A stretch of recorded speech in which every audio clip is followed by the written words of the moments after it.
ci yoonu xare ci yoonu mission ci dem couvrir activité Ziguinchor ci la accidenté ñàkk ci bakkanam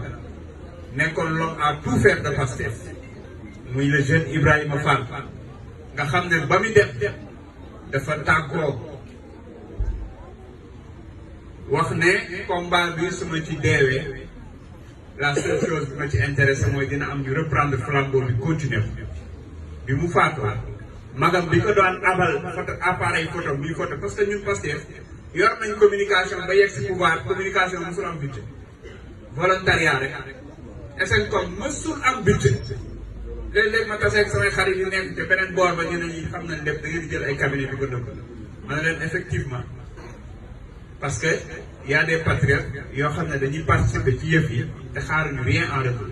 Cheikh Fall boobu moo doon jox appareil am Ibrahima Fall mi ñëw di photo ñu yónnee ba mu faatoo Cheikh Fall dafa tëj atelier am tëj lépp ñëw ne day jël flambeau bi yeggali mission bi ba ñu yegg si au pouvoir tey mooy sama photographe attitré à la famille